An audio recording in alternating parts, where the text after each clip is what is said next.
O movimento de rotação é esse que a Terra gira ao redor de si mesma. Então, aqui está uma representação da Terra, o globo. O seu eixo é inclinado, então a Terra vai girar nesta direção, de leste para oeste. O movimento de rotação, ele é responsável por algumas consequências que nós temos no nosso planeta.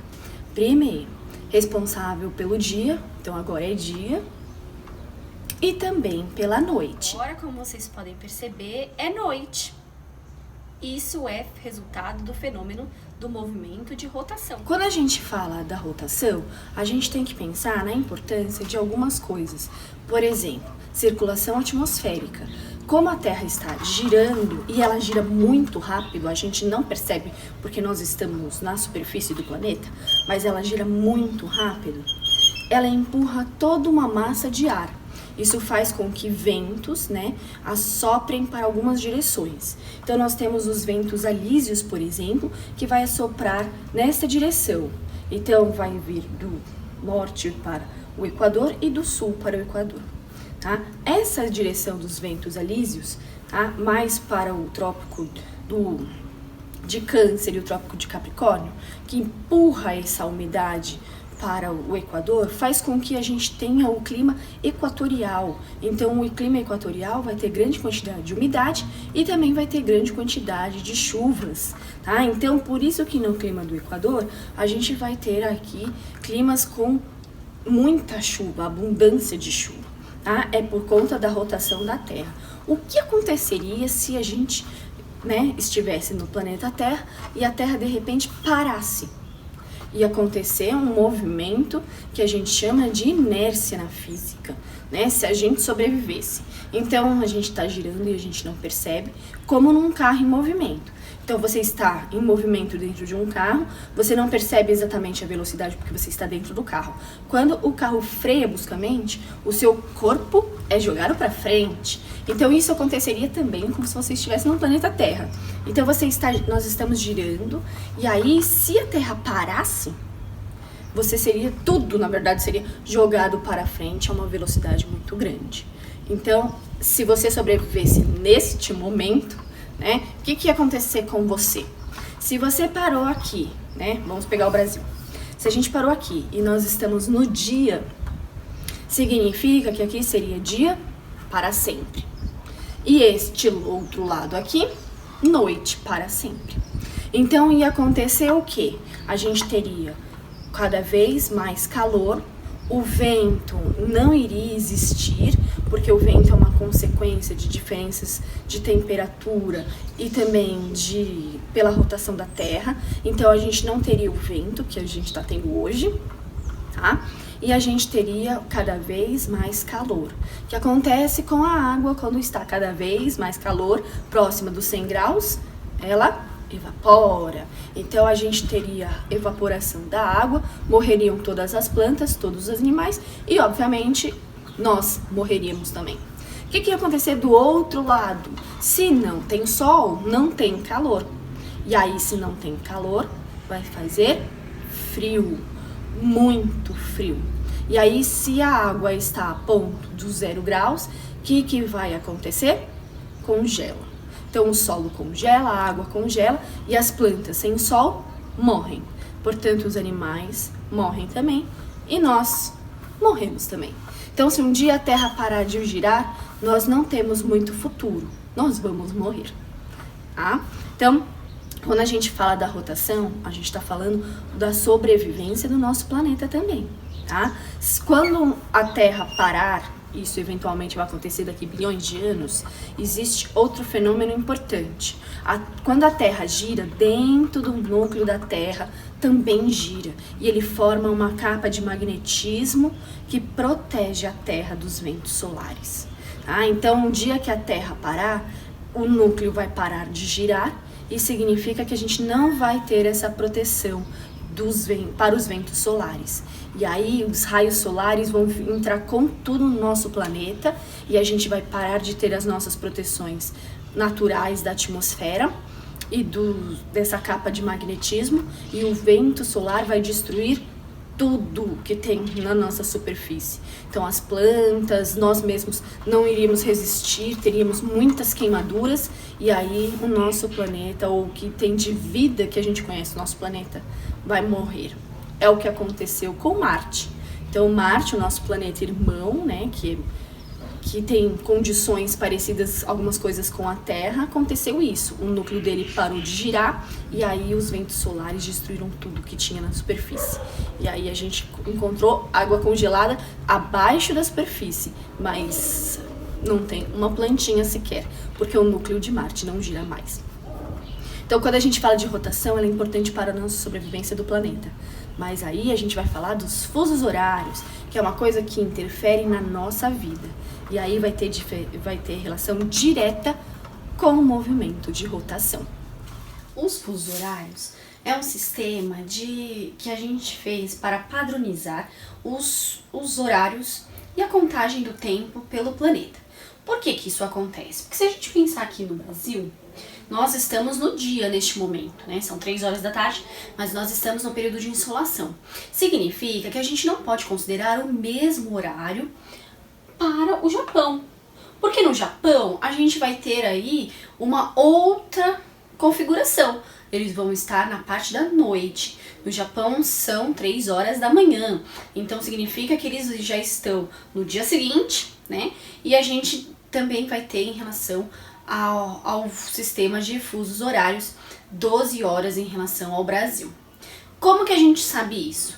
Então, nós fizemos o sistema de fusos horários com os meridianos. Portanto, o meridiano de referência é o meridiano de Greenwich, que está aqui, ó, que é o 0. E aqui está o 0. Então, significa que, neste caso, a gente vai ter a leste do meridiano, as horas vão estar adiantadas. E a oeste do meridiano, as horas vão estar atrasadas. Então, quando que a gente vai pensar em relação de atrasar ou adiantar? A gente tem que pensar no planeta Terra. Então, se o meridiano de Greenwich está aqui, significa que essa parte do globo aqui, ela está sendo iluminada antes. Por isso que a gente vai falar que elas estão adiantadas. E aí significa que a oeste do meridiano vai ser iluminado depois.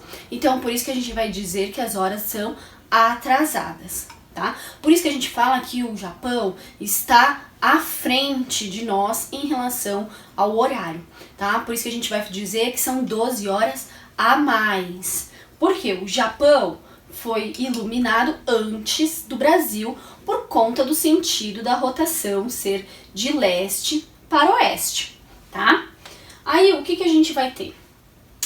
Eu marquei aqui, ó, escapou aqui. Eu marquei aqui alguns fusos.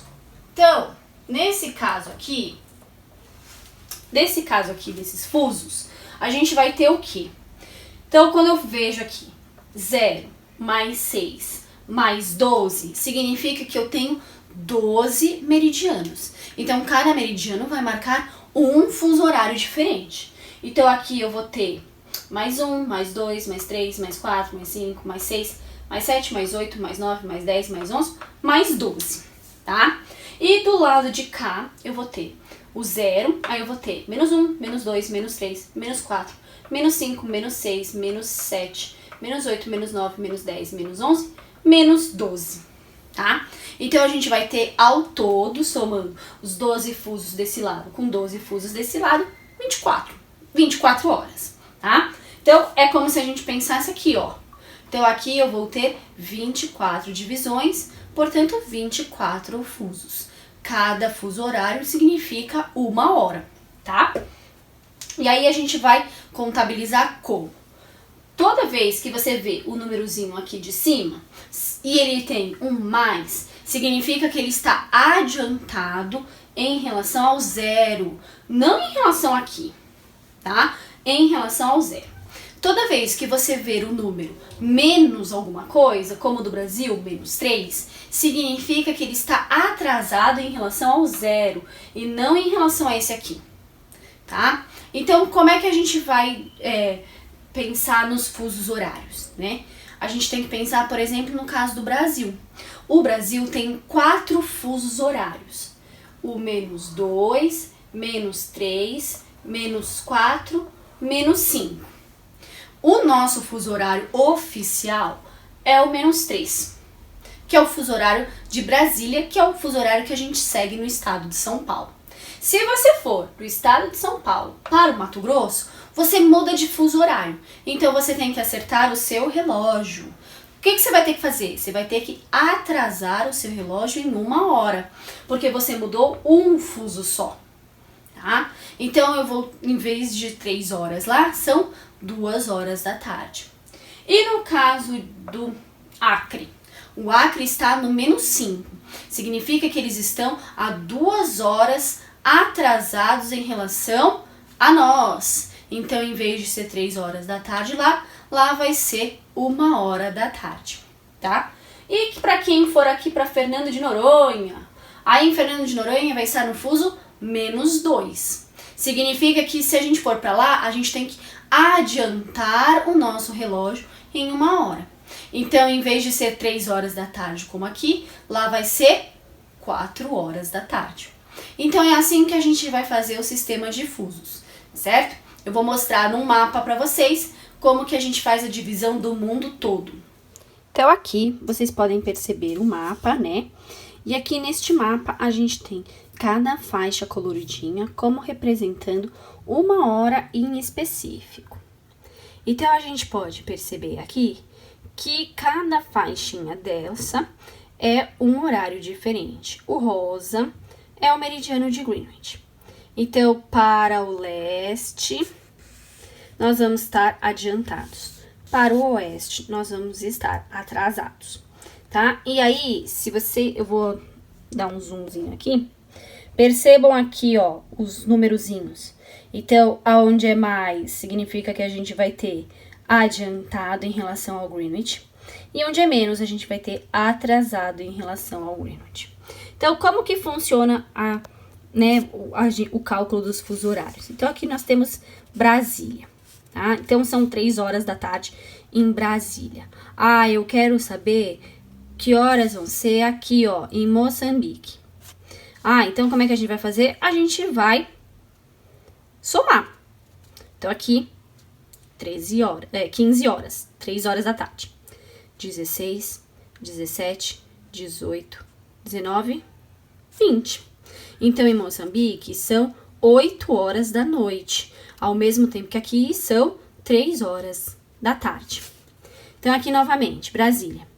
Ah, eu quero saber que horas vai ser aqui em Nova York. Então, o que eu vou fazer? Eu vou contar pelos fusos. Então, se aqui são 15 horas, aqui vai ser 12, 11. Então, mas Nova York fica muito mais longe, mas está no mesmo fuso que o amarelinho. Então, ao mesmo tempo que aqui são 15 horas, em Nova York vão ser 11 horas da manhã. Então, é assim que a gente faz para calcular os fusos horários.